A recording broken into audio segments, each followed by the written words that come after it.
Yo, yo, yo, guys, what is up? And welcome back to the Warriors Invitational Podcast. It's your boy Gotham, my boys Matt and Chuck.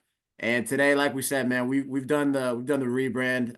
Had our boy Eli on for the Heat last week on the first ever Warriors Invitational episode. And today we got our man, the myth, the legend, really, the guys all over NBA Twitter, just kind of running sports media right now. Our boy Es Baraheni. How we doing, S? Welcome to the show, man. Appreciate you Uh, appreciate you doing this. I appreciate you having me on too, but I hate the praise. It's I don't even know how to accept. I don't even know how to accept the compliment. Did you say Eli as in Eli the Economist? Yeah, My the Yeah. boy, Eli the hell yeah, Economist. Yep, our hell dog. yeah. Now that's a real NBA Twitter legend right there. Oh yeah. We had to come out hot with the rebound, man. We Hell got yeah. Eli one, and then we're like, yo, we got Siakam talks coming. OG's gone. Like Like he schooled all of us, man. we gotta get our Toronto man. So how you Yeah, doing, S? How yeah. you doing? I'm good, man. I appreciate you guys having me on. Shout out y'all for talking Warriors basketball as always. Fascinating team forever and always. So I'm really interested to see how you guys kind of go about the business for the next half season or whatever. I'm really curious to see what this team does. And by the way, Gotham, incredible name, fire name. Gonna My name my man, thank children you, Gotham. thank you. Shout out Yes, mom and dad for that one. hell yeah. Hey, S, I know we kind of started with the praise a little bit before we get into the Raptors, Warriors, whatever it is. Just kind of want to give our listeners just a little insight into your life career, just a little intro. Obviously, you do a lot of media reporting for the Raptors, but Yep. you've kind of been in this business for a while. So just kind of want to get a little insight to kind of how you got started, and then just to really understand your journey and how you got to where you are today. Just before we jump into everything.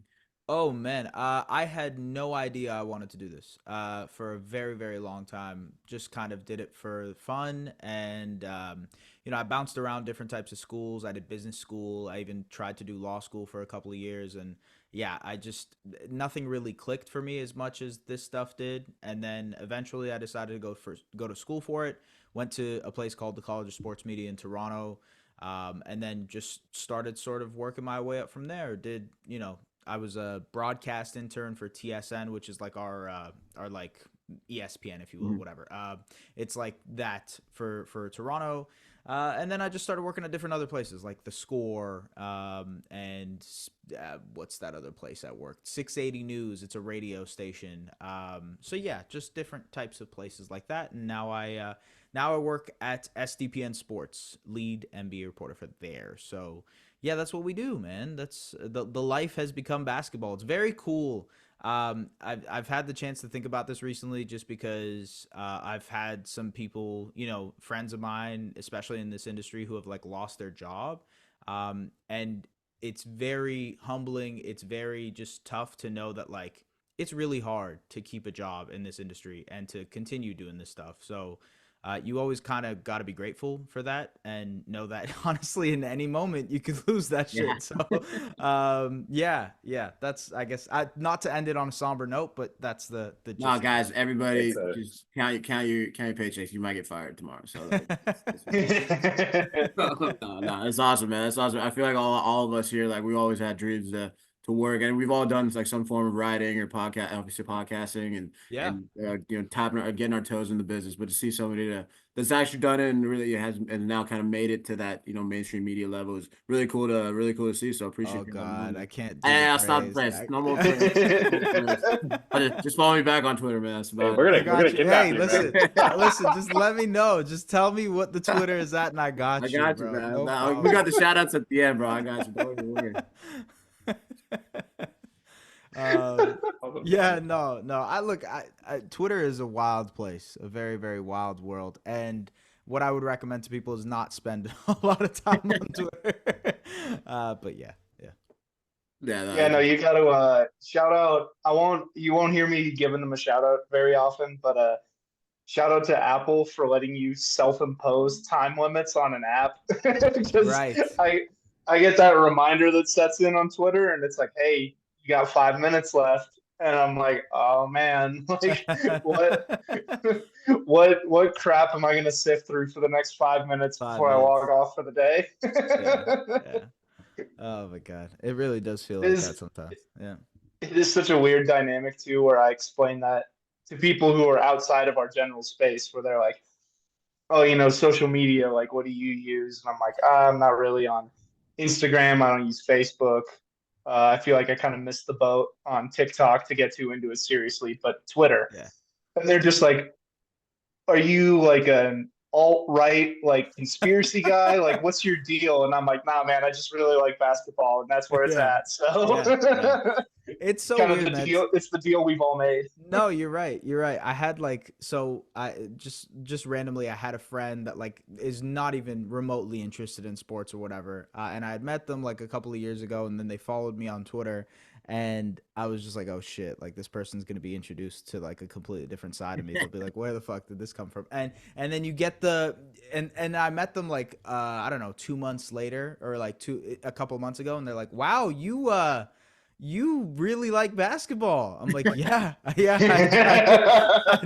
I definitely do. Yes, that is definitely true. Yeah, it's kind of weird. It feels like you have like a different side of you that you know. 100%. Yeah. Oh, dude, I'm a middle school teacher, man. My students, they found me, man, and it's Oh my humbling. God. It'll tear your life apart, dude. You're on private for 7 hours a day. You have it's horrible, man. Oh my God, that is crazy. I know a middle school teacher that like incorporates it into his classes though, which I don't know how he does it, but yeah. He does it new with word. with grace, I'm sure, man, because I couldn't even think about doing it. So Yeah, I hear you. I hear you. That's awesome though. yeah, Hell yeah. I have Well, all right. both my parents were teachers, by the way. So shout oh, out to cool, teachers. man. Ooh. Shout out to them, man. That's Yeah, awesome, dude. Yeah. We Studs. love that. We love that. So, Raptors, you weren't intending to be in this life, but you're in the life now. Yeah. You're fully in the weeds. So obviously things have changed in a major way in the last week. But going into this season versus where we are now, what were your expectations for the team going in? Was it kind of waiting for this stuff to happen, or especially with a lot of things going on in the front office, the ownership, like where were you at with the Raptors before the season? Where are you at now? Yeah, to be honest with you, I really didn't give this roster any chance coming into the year. There was a lot of high expectations from some fans of maybe making a playoff spot and maybe competing for like 45 wins or something like that. And I just, especially after you lose Fred VanVleet, you're bringing in a rookie head coach. There's still that dynamic of you're missing tons of shooting and ball handling, and even last year's team was missing a ton of shooting and ball handling, and you still had Fred VanVleet. Like taking that element out, to me just felt like a recipe for disaster. And coming into this season, I didn't have any expectations, and that kind of settled it for me. And as I sort of watched this team, it just seemed really inevitable that they were headed towards some sort of change, some sort of reset, some sort of whatever you want to put, whatever terminology you want to put on it, but a change, right?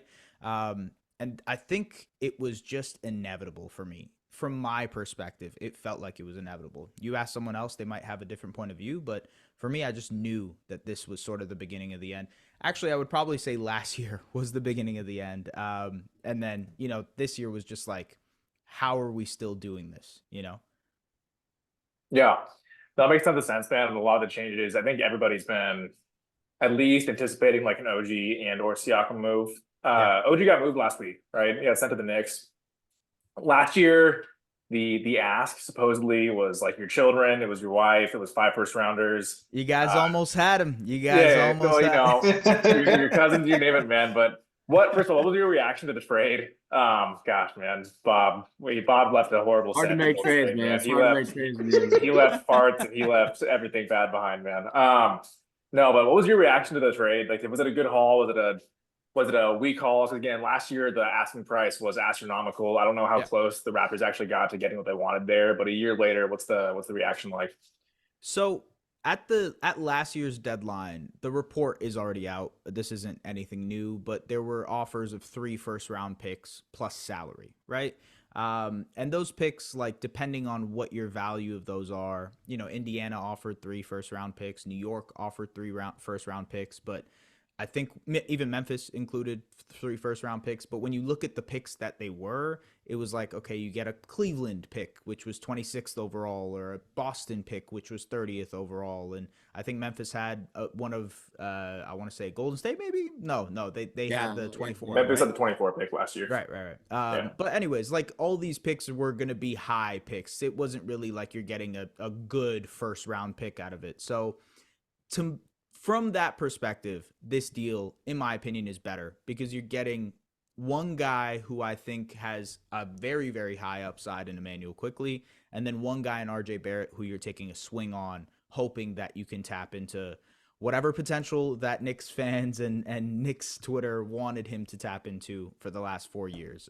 He's definitely a polarizing player, no question, and even in his debut game, you saw him go through the cycle of RJ Barrett, truthfully. Like, he had a great first half. Second half, it was a lot of mistakes, a lot of turnovers, a lot of bad shots, and you saw sort of the deal with RJ. And I think ultimately, like, you're just taking a swing on that guy developing into something more than he already is, which is, a starter on an NBA team. But for the most part, I think it's a pretty good deal for both sides. And I think the Raptors had to shake things up in a major way. They desperately needed a long-term guard to pair alongside Scotty Barnes, who, by the way, just like outside of this whole thing, has been awesome. Like, absolutely insane. He's the one shining light of this organization right now. Silver lining a million times over.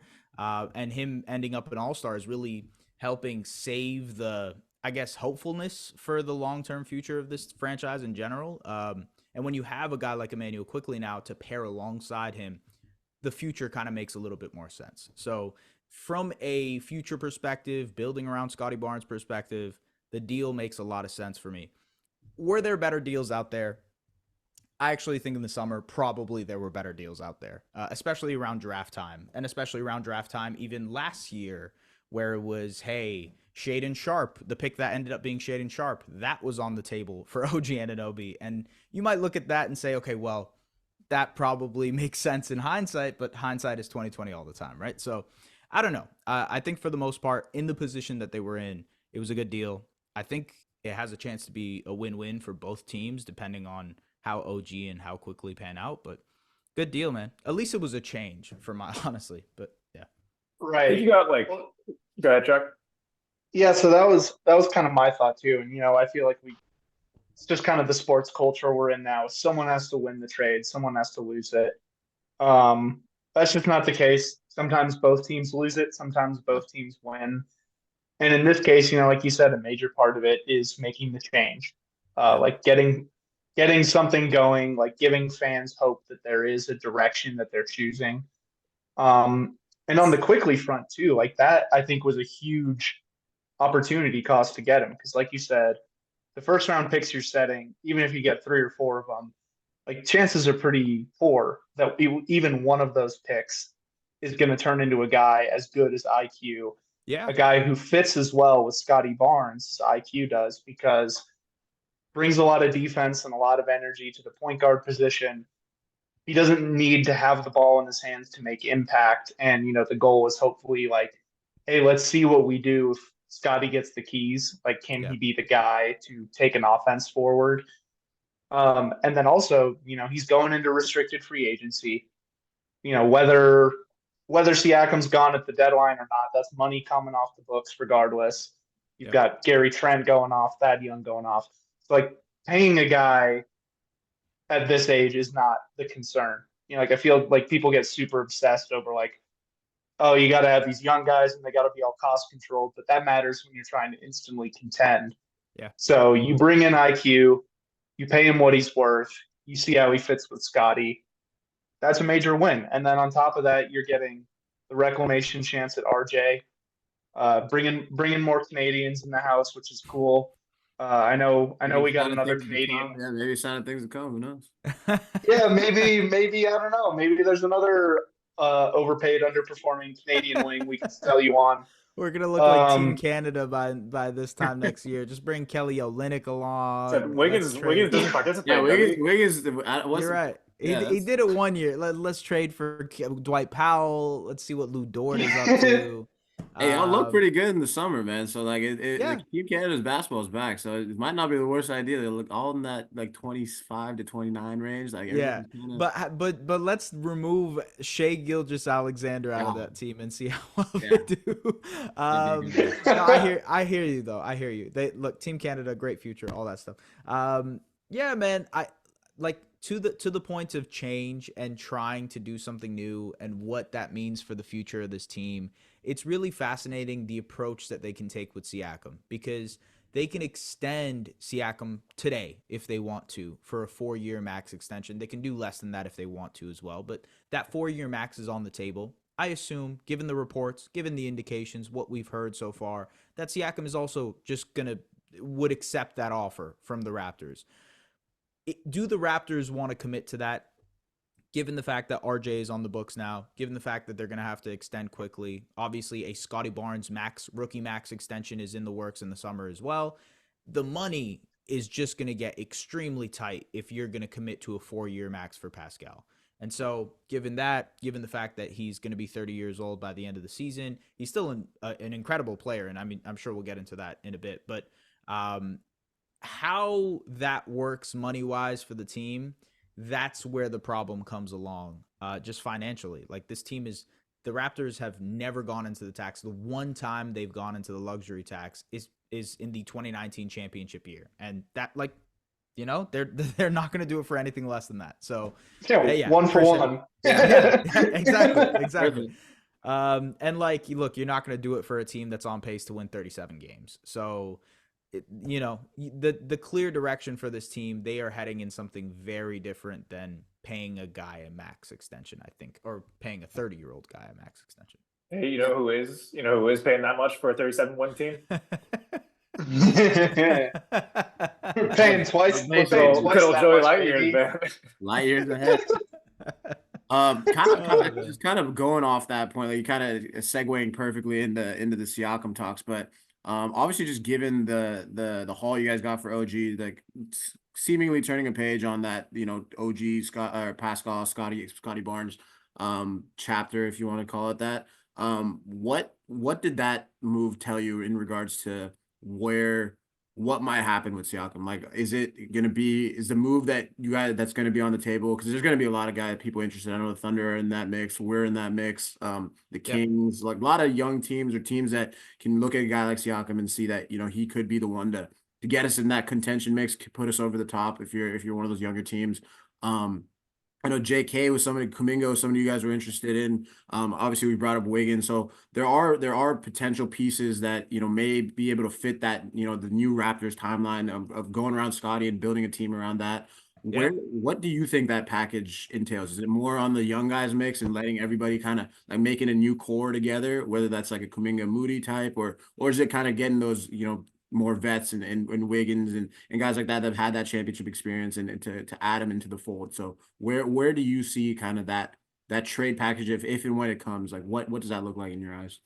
So there's a few different routes I can go with this answer. The one thing I will say first and foremost is that they have tried to trade Siakam on multiple occasions. Last year at the deadline, this summer, throughout this year, they have tried to trade Siakam. They have not been successful in doing so for a number of reasons. One, Siakam hasn't been very committal on an extension for certain places. It almost went down with Atlanta, then it didn't happen. You can kind of connect the dots to that. It almost happened with Indiana. It didn't happen. You can connect the dots with that as well. And for the most part, I think that's the biggest hurdle. So when you look at his value and what he potentially might be worth on the open market, that changes things, right? And how how the Warriors are gonna assess things and say, well, we're getting a guy who's a guy for a rental, right? We're getting him for 6 months. And is that worth giving up Jonathan Kuminga? Is that worth giving up, I don't know, Moses Moody or whichever one of the other young guys that you guys would be willing to include in this package? Is it worth it? And I guess that's more of a question for you guys, but I think the rest of the teams that are interested in Pascal as well are asking the same questions. Sacramento, is Keegan Murray worth it? I would say defiantly no. You know what I mean? Is, for the Hawks, are you willing to include Jalen Johnson or Onyeka Okongwu? And I think from their perspective, probably a no. And you kind of, by process of elimination, you get to a point where now you're not getting those blue chip prospects for Pascal. So what else is out there? And from that perspective, it's like the Raptors, I guess this is a part B to the answer, and I'm sorry I'm going long-winded here, but no, go.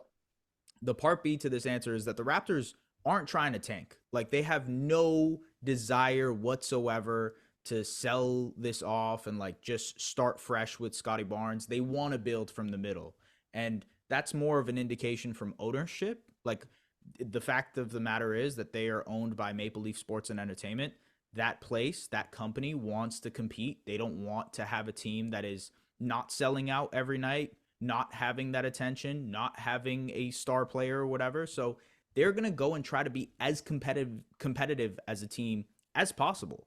So what players help do that? That's why, you know, if you look back at the OG trade, 3 picks plus Evan Fournier probably has them heading towards a rebuild. But maybe RJ Barrett and Emmanuel Quickley, 2 guys who can contribute right away, it helps you compete a little bit more. And so with Pascal, it's like, what fits in that category? What fits in that criteria that I just described, where it's players that can help, maybe one of them is a young guy, and then potentially picks to go with it. But yeah, that's sort of in my head what the Raptors are looking for. And then, you know, from the Warriors' perspective, I'd love to hear what you guys think of like what would even be on the table. Would Kuminga be on the table? Like, would he be on the table?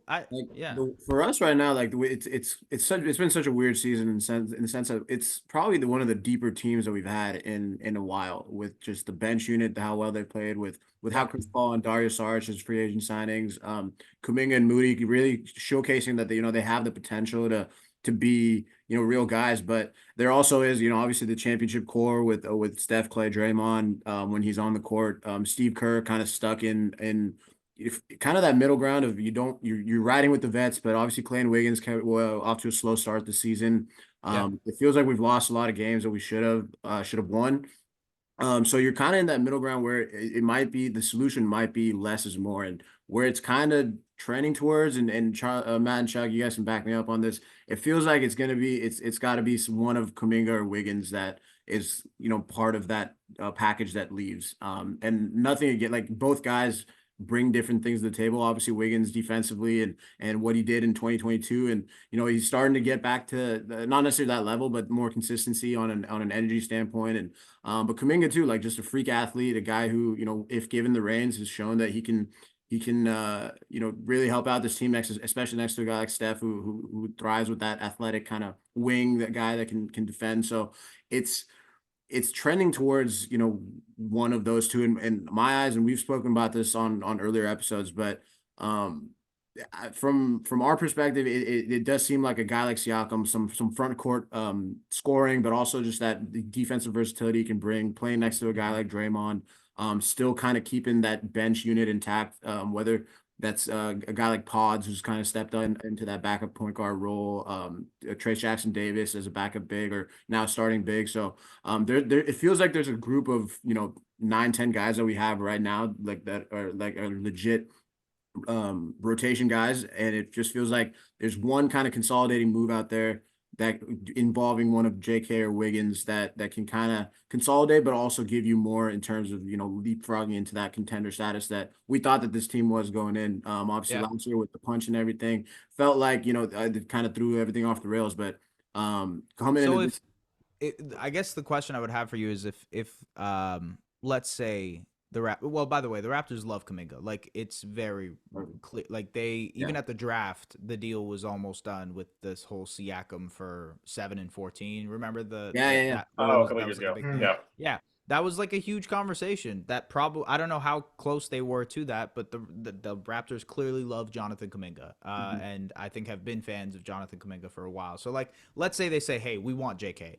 Yeah. What is the salary at that point going backward? Is it like Chris Paul? Is it so Chris Paul right? And JK works out perfectly to a T. It's 36 million. I think Siakam's at 37. You correct me if I'm wrong. But that kind of goes to what you were saying earlier, right? Well, do the Raptors want a veteran point guard like Chris Paul on the team? Would they prefer to have a wing who As far as fit goes, my thoughts are Wiggins probably slides in more nicely between RJ and Scotty than Kuminga does right now, just because of the shooting aspect. But Yeah. Wiggins is basically shooting with the blindfold on this year, so I'm not quite sure what to do with that. But no, the money it'd have to be either Chris Paul, Kuminga, and a couple picks. I want to hear your thoughts there as well, kind of what the expectation would be as far as picks goes, or Wiggins, Kuminga. At that point, if the Raptors love Moody or Kuminga as much as you're saying, I don't know how willing the Warriors are to add a second wing in that deal.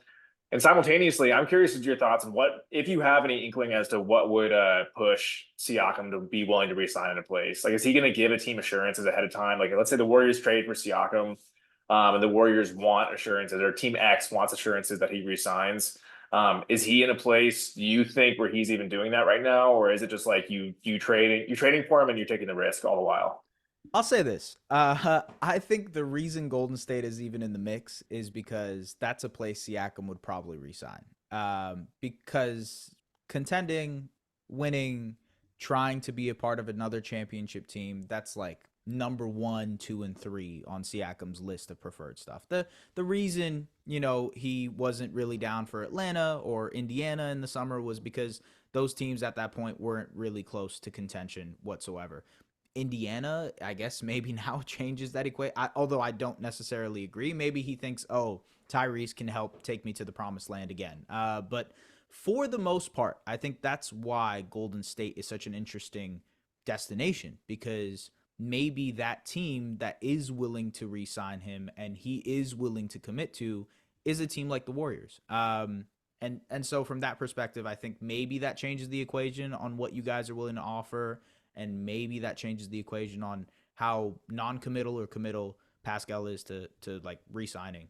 Yeah. I feel like if the Raptors, if Siakam says I'll resign, like Kuminga's gone. Like, I think the Warriors don't even hesitate at that point, because I think what we're seeing this year is, people say this all the time, right? They're not entirely similar players, but the archetype of elite two-way wing is what the Warriors hope Kuminga is, and he's definitely shown on-ball flashes of just Shea, Brunson, whoever it might be, right? He does a really good job on these smaller guards, and especially there's some random wings he does a good job on as well.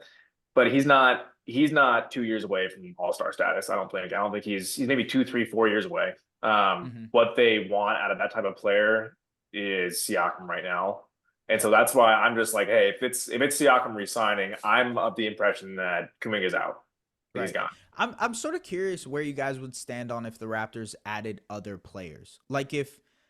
Like what would, and this kind of makes things a little muddy, because it's like, would you guys be interested in like Chris Boucher or Dennis Schroeder or Jakob Poeltl? And then it's just like, okay, there's a lot of contracts going, and then that's a lot of salary. But I think there's a world in which maybe the Raptors attach another player to Pascal, and it goes that way as well. But I don't know, just thoughts. So, yeah, that was something too. And I think one big sticking point is, with the extension conversation, that's what, obviously it's important for every team. You don't want to run the risk of a guy walking. Yeah. But most teams can look at it and say, hey, if a max salary slot walks, we at least have a lot of money left over. That's not the case with the Warriors. Right. Like, if he's gone, that money disappears, because the way that they are so deep into the tax, like, they can't. It's impossible to get out. Yeah. Well, no, it is literally impossible. Like, you either re-sign the guys under the current rules that you have, or the money disappears, the player disappears, and suddenly you're even more hamstrung trying to compete in Steph Curry's last years. But that's what I think is interesting. Plus the new CBA, right? Like, the second apron is insane. Yeah. No, that's all I was going to say. Sorry, go ahead, Trey. Yeah. No. It is even more punishing. So, like, the Warriors, they're in this already. They've already 10 toes down. They're paying this money. So, I don't think they would hesitate on a bigger upgrade. I don't think it's been. There was a trade that us three we kind of just sent in just in our group chat. It was Chris Paul, Wiggins, Kuminga, and 2 first-round picks for Siakam, Schroeder, and Otto Porter. And that was one that we saw that Send it in. Let's lock it at in. like, hey man, get Mike and Messiah. Let's sub in us four right here. Yeah. But like it's that kind of move where you get that, and especially coming with hopefully that would come with a guarantee that Siakam resigns, and Yeah. sounds like the Warriors kind of give him that situation that is conducive to a resign. But having a guy like even a guy like Dennis Schroeder, who we saw last year in the playoffs with the Lakers, just another secondary ball handler next to Steph, or running that second unit, playing with different guys, and Otto Porter, a guy who helped us win a championship a couple years ago. So it really is that it's this weird fine line of, we feel like we have a team ready to contend. Obviously I feel like with a healthy Steph Curry, with the way he's playing, you're gonna have a shot. You just gotta, at age 35, you gotta have. You're not able to win the same ways as you did, in the KD years, even the pre-KD years when they won the championship in 73 games. So it's a lot more just kind of going all in right now. And Mike Dunleavy, at least to his credit, has kind of shown that after taking over for Bob Myers, just with the draft picks, just kind of the re-signing of Draymond, going older. And I think for the execution maybe has been more so on the vets, is why they haven't been here, and with Clay struggling, Wiggins. But if that was a deal on the table, I think that getting guys back is not going to be something that, as a fan base at least, that we're not going to be like, oh, we gave up Kuminga 2-3 years before we turned an all-star. But if it nets to Siakam and ends up giving you a chance to compete over the next couple of years, I think full send on that one. So let's say the lineup is Steph, Clay, who would be Wiggins, who would be Moody, I guess, in that situation. Moody, Siakam, Dre, and then you have Looney off the bench. You have Schroeder off of the bench. You have, I guess, Pods and TJD, right? Like, is that enough to compete against Denver? Is that enough to compete against whoever else you want to say in the Western Conference to get to a finals run? That's a question for you guys. From my perspective, it's like, I know Siakam will elevate the hell out of the ceiling of this team. And just what he can bring as an off-ball player, great cutter, can work in their system, the read and react stuff that they do. Him as another like creation hub next to Steph will work wonders. You guys talked about like the defensive versatility. The fit is great, but how much does he elevate the ceiling, and does he elevate it to the point where it is you are competing against Denver? Go ahead. This is where we struggle a lot, I think. So I think in a lot of Warriors fan minds right now, this team is a step away, right? But we're also watching this team lose by 20 to Miami without Jimmy Butler, by 15 to Dallas without Kyrie.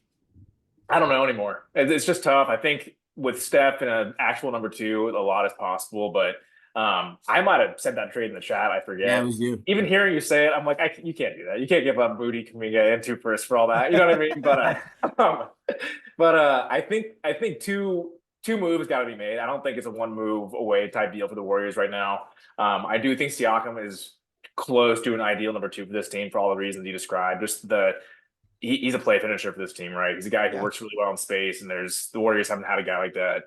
I mean, him and Kevin Durant aren't similar at all, but guys who can just take advantage of the space that Steph and Clay create in a way that, I don't know if you've been watching, but Looney this year he's dragging cement bricks in his shoes, man. It's looking rough for our guy. Come on. But no, I think it's one of the two moves. I don't think that move on its own gets it done. I do think, however, though, if you can squeeze a Schroeder out of a deal where you lose Chris Paul, I love that for this team. The guy, you saw him in Germany this summer, just kicking absolute ass. He plays both sides of the ball. He's made life incredibly difficult for Steph in the past. Having a guy like that, we know Steve Kerr loves his 3-guard lineups right now, right? So I can already picture him throwing out our greatest ginger of all time Pods with CP or with Schroeder and Steph right now, and letting that backcourt rock. But no, I think if you can snag a second guy in that deal from Toronto, there are a lot of interesting players. I don't think Siakam on his own, as great as I think he'd be, I don't think that one move gets them back into beating Boston, beating Denver, beating Milwaukee. We're beating Boston with this team, man. We got Steph might have we got the mental edge on them. But I'm on the opposite side, honestly. I genuinely think the floor of this team is pretty good. Like you're legit like 10, 12 guys deep, adding in like young guys and whatever it is. So in a move to consolidate, like I think they're like especially with Gary Payton back, and I think is going to be a big X factor for a lot of these lineups, whatever you end up playing. But having a guy that can you can put on, you know, other team's best player, and then adding in a guy like Siakam who can be that front court defensive threat, and then you had Draymond back in there. So just going to be a lot more space for Steph and Clay.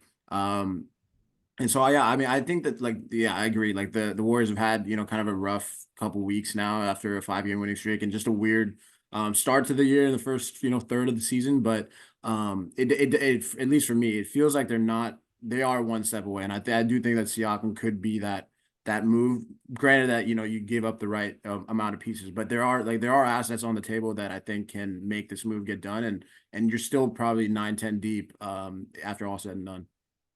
You're living. This is you're getting the firsthand experience of the dynamic we constantly go through, where Matt's here, Gotham's here, and I'm like, you That's why he's got the know, best content out of us. That's 15 and good, 17, though. man. Look, I'm Commodus, just working the crowd. I'm waiting. Yeah. Ready for the drop. So, and the thing I think too that's kind of interesting is like if you go out there and you add Pascal, and you know either it's Chris Paul or Wiggins, whoever has to go. Um, if the sell, I mean, let's say for this purpose, it's Chris Paul because Chris Paul does not work in your 5-man starting, closing lineup, whatever it is. Sure. Let's say for this, then it's Steph, Clay, Wiggins, Siakam, Draymond trying to close games out.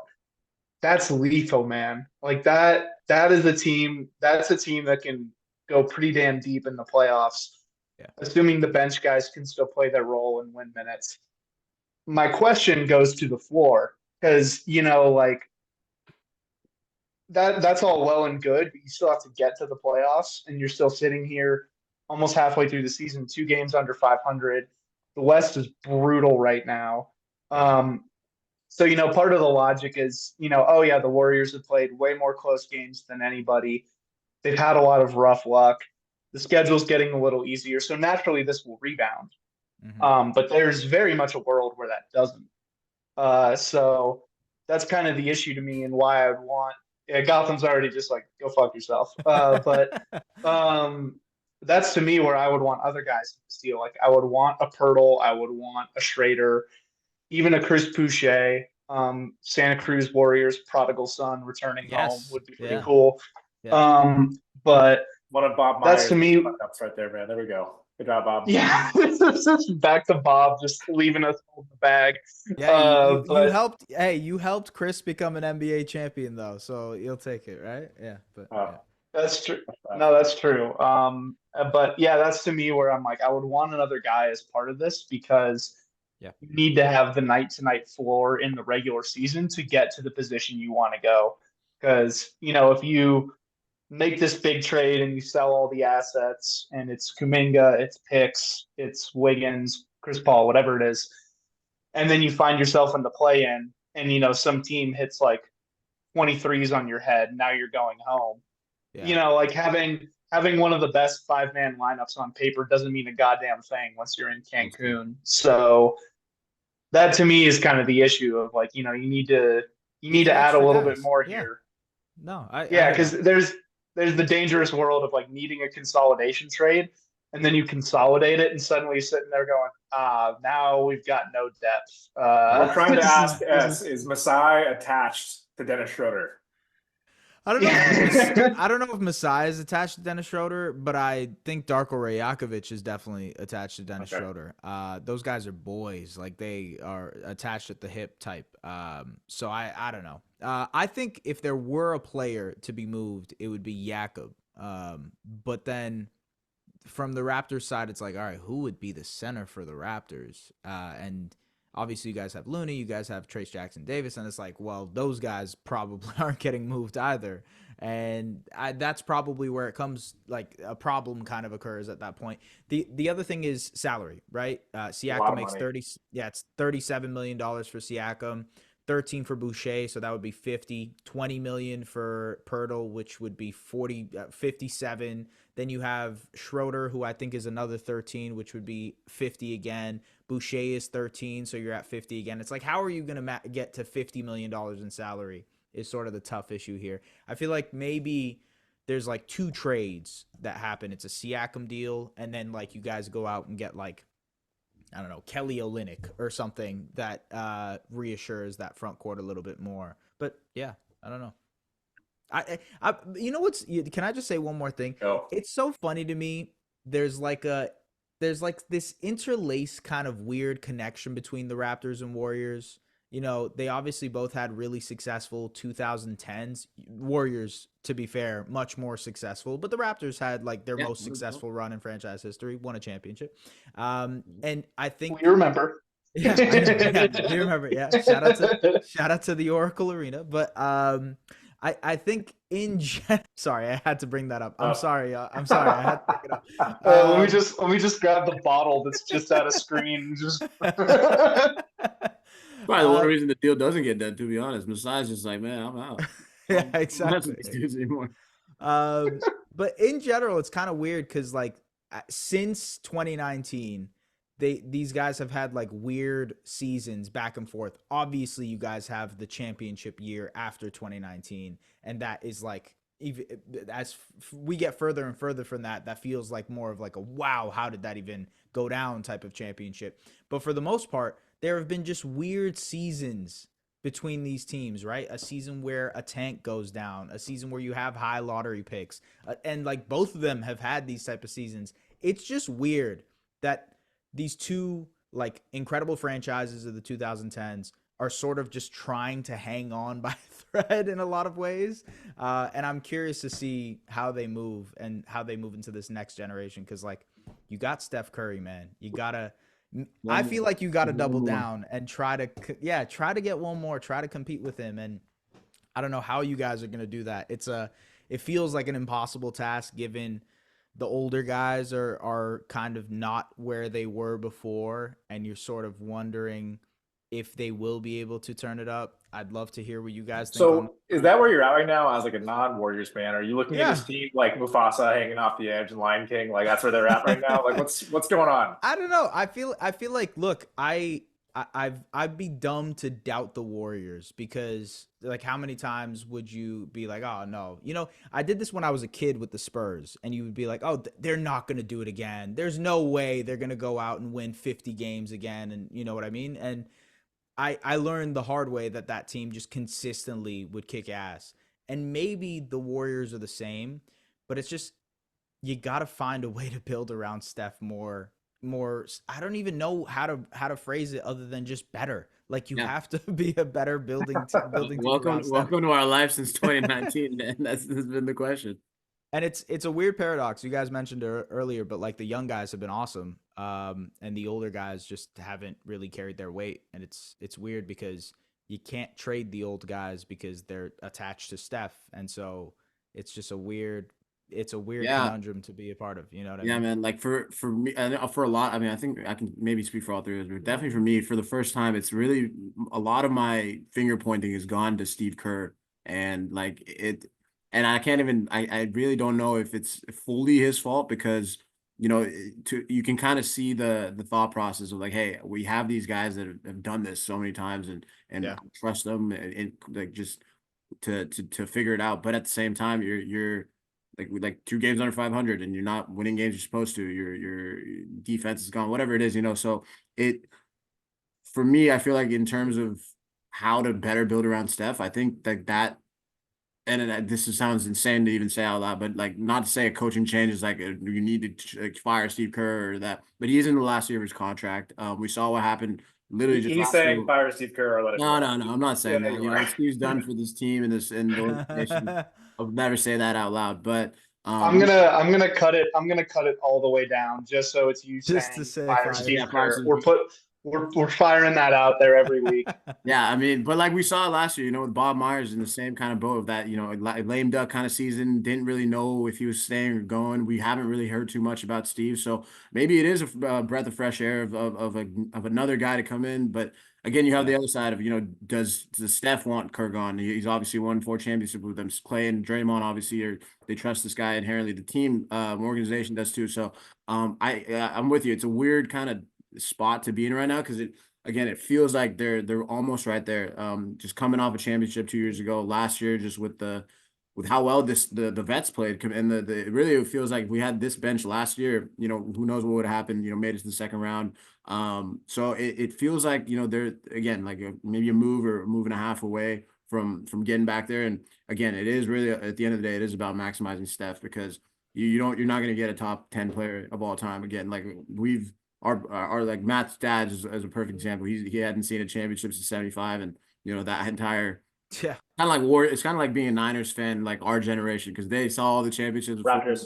Yeah. And then now, so that's it's a weird time for sure. But yeah, I'm kind of curious when the next Raptors championship will be. I was 5. I have no idea if it's gonna be. Oh, no, I wasn't 25. I was like 24. But whatever. It like I could be 60 and yeah, then right. Like you never know. You know what I mean? So when you have those windows, you gotta maximize them. To your point, I'm not sure what the move is to maximize. And like I do think Siakam gets you much closer to that.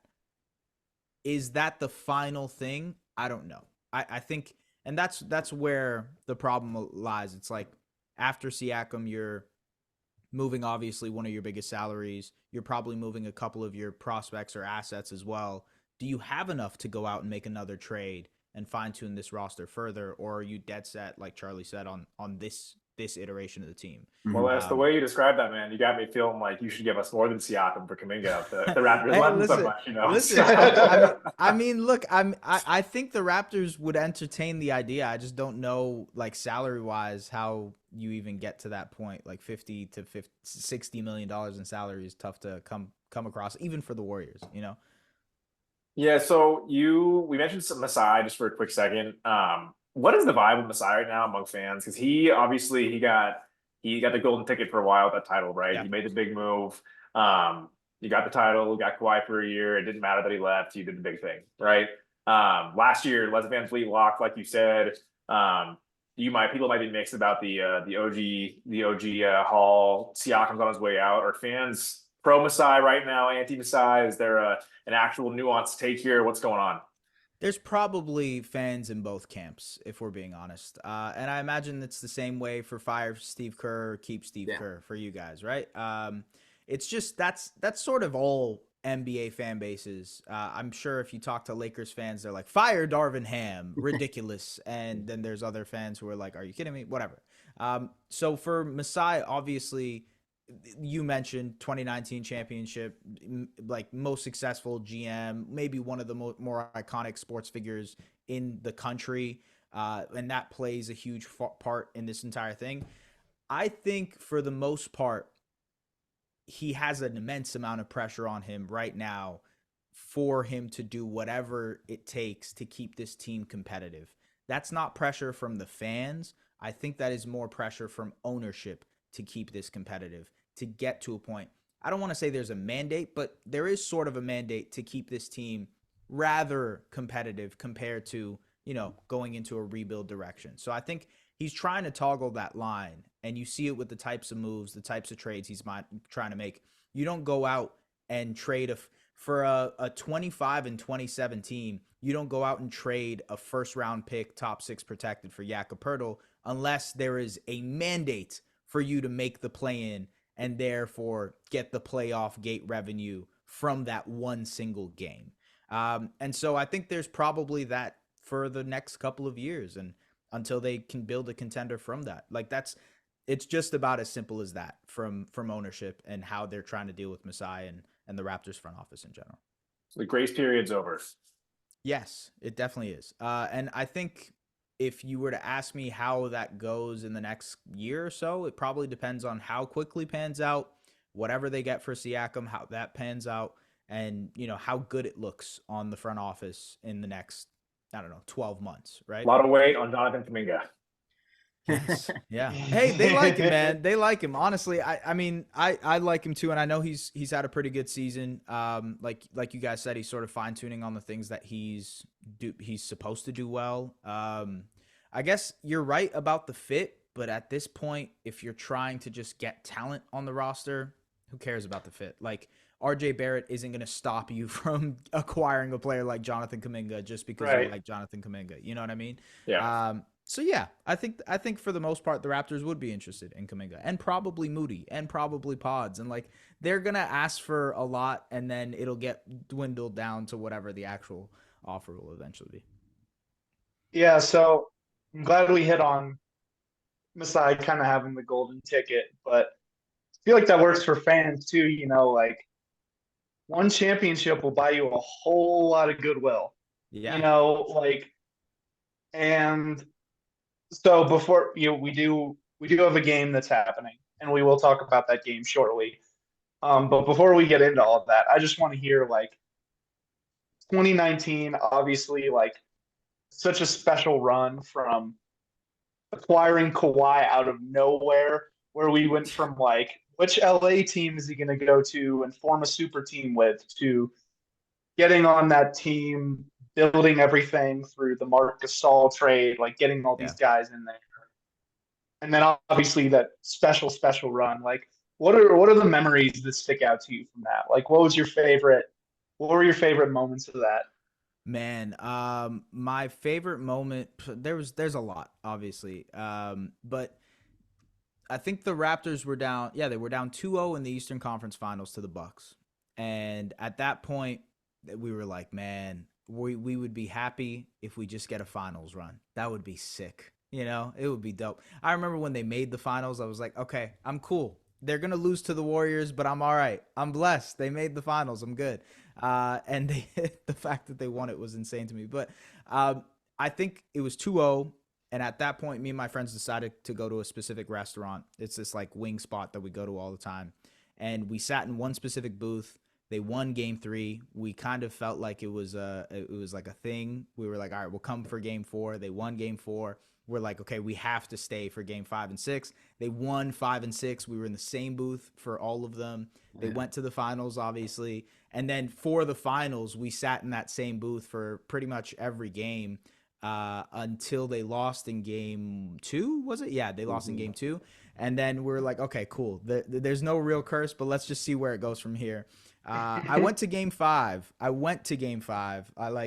It cost me an arm and a leg, but I went to game 5 and it was like one of the best games I've ever been to. Incredible atmosphere. Kawhi hits those 2 threes. They're up 6. You're like, holy shit, we're going to win the championship tonight. And then Steph and Clay hit those 2 threes. And you're like, we lost me. that. We lost that series, but that game, that ending is still one of my favorite. Just Yeah, moments. yeah.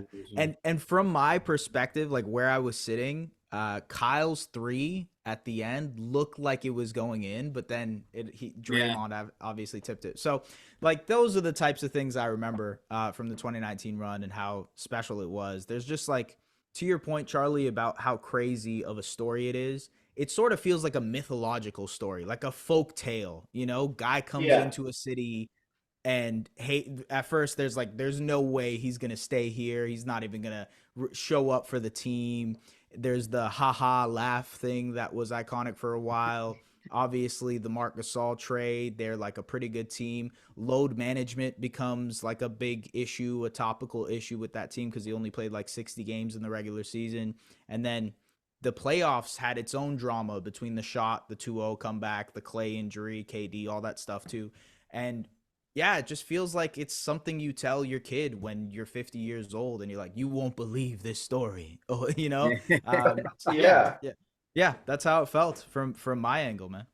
That's sick, man. I'll still never forget like when and obviously like I don't think anyone was like picking the Raptors to come out. And I'm trying to go back and like beat my chest and be like, I knew it. But He called it. when they had that lineup like all built together, and then they added Siakam. I mean, not Siakam. Marc Gasol at the deadline, who was always one of my favorites. And we were just talking about like a good 5-man lineup can take you anywhere.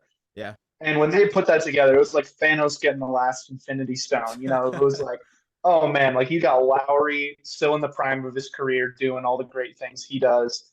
You've got Danny Green, always just been like the commensurate 2-way KCP like, before KCP, essentially, Exactly. Oh, I love that. But you had him, then you got Kawhi, who's just like the absolute terminator of a small forward on both ends of the floor.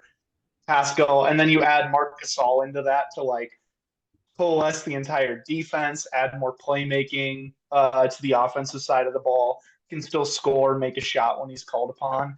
And I was just like, oh man, like this is like if you put that team together in 2K, you would just be like, oh, like I'm Yeah. so filthy, like I'm running this right now. It's so crazy It was because like nuts. you look at the starting five and then you look at the bench, and the bench was almost like a regular starting five, which was Serge Ibaka, Norm Powell, Fred VanVleet, Chris Boucher, obviously, but Boucher didn't play much. And you're like, that is even OG Anunoby, who didn't play much in the playoffs, hurt, either. right? He had a Yeah. burst appendix, but like that is another team, like that's another starting five in the NBA. When you look back at how talented that team is, I have a picture here somewhere of that team, but it's just crazy to see, like, in hindsight, how talented of a team that is compared to like in that moment how good we thought they were. The league was just so talented back then, man. Well, actually, it's talented now too. I can't say it's not talented, but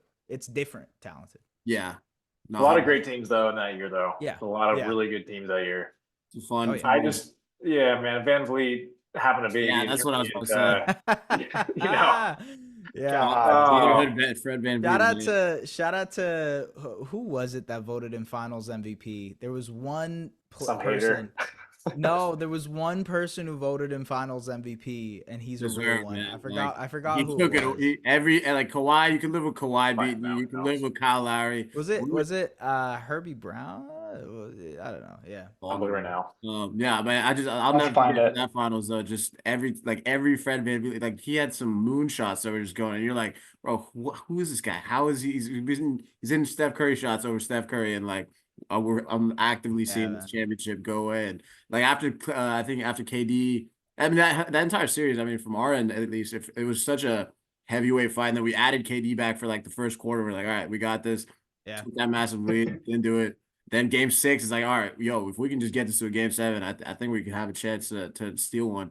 And then Clay goes down, and obviously you guys win it at Oracle. So I mean, just that mix of emotions, that finals run was awesome. But props to you guys, man. Like it's always like you said, like you're City of Champions. Then after that, so join the club, man. Join the club. Yeah, for sure, man. And listen, like as much as we're talking about, how can the Warriors squeeze out another one, like 4 and 8 years. Oh, dude. Just, I've seen it enough. It was Hubie Brown. Let's go. Hell yeah. For the finals. Oh yeah. Awesome. He always gets it right. Hey, you know what, man? That guy's got 20/20 vision at 98 years old, man. He's right. doing okay. Yeah.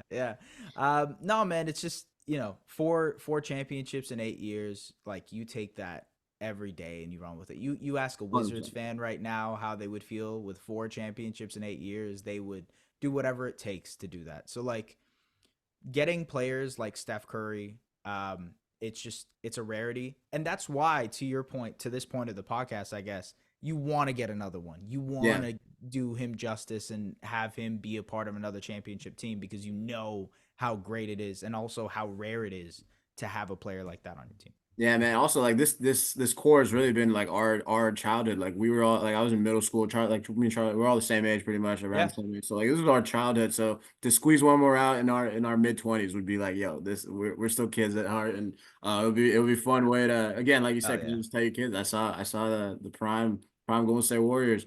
I just appreciate the time, man. Before we get out of here, we obviously do have a game coming up as well, outside of everything going on. So real quick, just want to get your quick thoughts about, that upcoming game on, I think it's this Sunday on the 7th. Just want to just hear your thoughts. For us, it feels like this year and even in the last year that there's always been like a guy that we've never heard about. Warriors fans, like every game. Last game against the Heat. Oh, you're having one of those seasons? Eli told us it was Jamal Cain, and he just had a career night. So who's a guy that on the Raptors that we may not have heard of, or Warriors fans are gonna be tweeting out, yo, who is this dude that is killing us right now? And just kind of give us that take from there. Let's see who could do that for y'all. Maybe Chris Boucher, but you guys know Chris Boucher, so it's a little bit different. But he seems like the type of guy who could like have a night where he hits like 4 or 5 threes, and you're like, what the hell? Like where did that come from? It's gonna happen. We went to middle school Chris Boucher. You know what I mean? Like he was in our class. We didn't know him that well. He's gonna show up, kick our ass 6, 7 years later. See him downtown. He just beats our Yeah. ass and stuff. We're on the curve. Yeah, he just like grew 6 inches or whatever. Yeah. Yeah, no, probably Chris Boucher on that front. The game itself will be interesting. I will say on the whole like trade game front, I do think the Raptors take advantage of playing these teams to maybe talk to them as well. They talked to the Knicks. They played the Knicks twice in December, and apparently a lot of their conversations happened on the same night I was there to watch one of their games. So No way. I'm kind of sad I didn't get to see I them. you gotta fly at the in Chase person. Center, man. I know, man. I know. Get this deal going. But yeah, no. So I think maybe there is a world in which like Mike Dunleavy and Masai or Bobby get some dinner and talk about whatever deal there might be that could happen. But on the game itself, Warriors obviously a really turnover prone team, have been for a very long time. Raptors love to create turnovers and force turnovers to get out and running. That's probably still the MO now, even with Quickly and RJ Barrett. You want to play fast with those guys. That was the indication from their first game against Cleveland as well. So it's hard for me to have like some sort of scouting report for you when it comes to this new version of the team, just because I don't really know what to expect, Neither do we. and how the lineups and rotations will look like. But I know it's going to be a fun game because it somehow always is against the Warriors, especially in Golden State. For some reason, I feel like the Raptors and Warriors always have pretty feisty games in Golden State. But I think the Raptors beat the Warriors by about 60 points 2 years ago. Am I right? did they? Oh, you Yeah. might be right. Yeah. You might be right. D'Lo season. Yeah. D'Lo year. Wait, but that was that at home? Like, I or was in that, Toronto. I think It was that in It was Toronto. in Toronto. In Toronto, It was in you're right, Toronto. you're right. Yes, I remember that. Yeah, it was. I think it was a December game, right? I might be. I don't know, but I remember back that in the day, was- we had a It 27 felt cold, point I can tell you, man. That So was that's- that was an just to put the context on that. That was the 2020-2021 season. So that was the play-in year, the first team they were back and healthy. The final score was 130-77, and post-game Steve Kerr said they asked him what went wrong, and he said, "You saw it. We got destroyed." It's still one of my favorite like coaching quotes, because like of all the things we said about Steve Kerr, he's gonna say exactly like what he feels. yeah. And so he's just like, "Yeah, I don't know what to tell you. We got our ass beat. You saw it. I saw it." Yeah.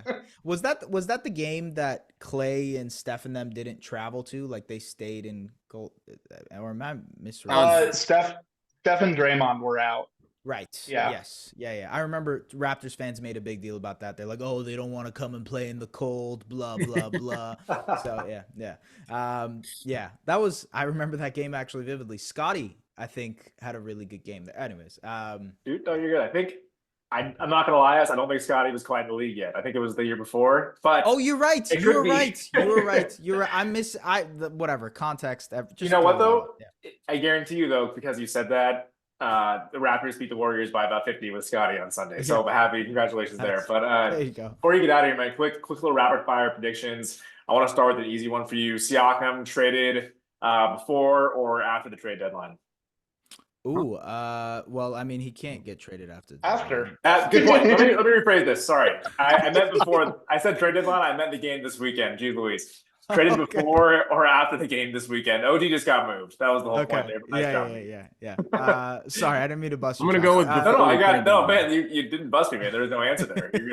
You had one answer. Before. I Next think I would've- question. would've Yeah. put the house on before. I threw you a softball, man. I'll say after the game. I'll say after the Okay. game. Yeah. Okay.